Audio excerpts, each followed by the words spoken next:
Magandang gabi, pambungad sa ating newscast. Hindi pa man napapatupad ang bagong aprobang taas sahod sa Calabarzon. Ilang manggagawa na ang agad nagsabing halos hindi ito mararamdaman. Hinaing nila, dapat ay ipantay na lang ang kanilang sweldo sa Metro Manila dahil pareho lang din naman ang gastusin sa kanilang lalawigan. May paliwanag naman ang Labor Department sa inaprobahang wage increase. Alamin sa balitang A to Z ni Kim Salinas. Dagdag na 35 hanggang 50 pesos kada araw. Ito ang inaprubahan ng Tripartite Wages and Productivity Board sa Calabarzon na taas sahod para sa minimum wage earners sa lalawigan. Ibig sabihin, simula September 24 magiging 385 hanggang 520 pesos na ang arawang sahod sa Region 4A.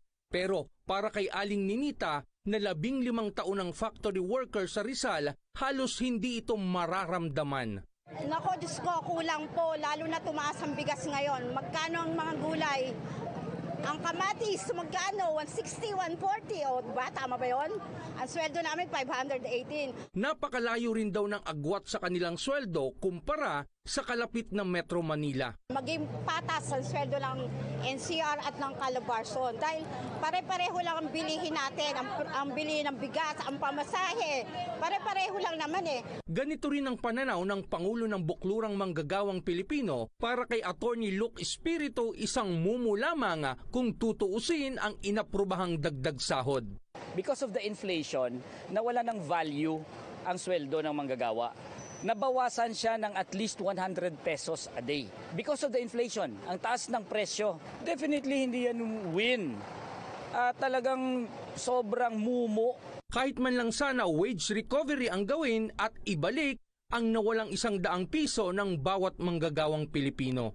Ang totoong increase ay magkaroon ka na ng wage recovery, at the same time, humabol ka pa para maibsan-ibsan yung kakulangan sa cost of living ng manggagawa.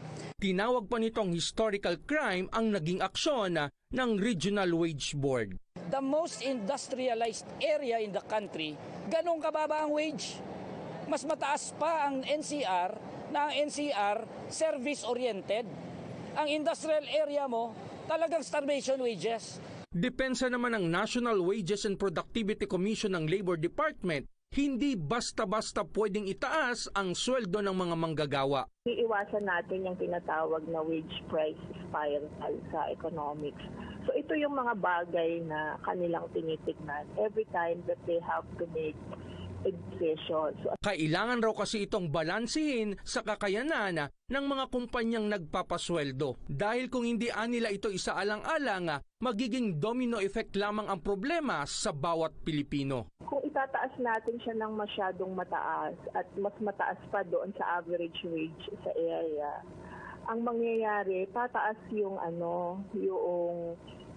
unemployment doon dahil yung mga employers pwedeng ang gagawin nila para lang makakomply sila ay magbabawas sila ng empleyado kasi tataas yung kanilang production cost. Ilang panukala pa para sa taas sahod ang nakabinbin sa Wage Board at Kongreso. Kabilang dito ang 150 pesos across the board wage increase sa buong bansa na target ipasa ni Senate President Juan Miguel Zubiri bago matapos ang taon. Para sa Balitang A to Z, Kim Salinas.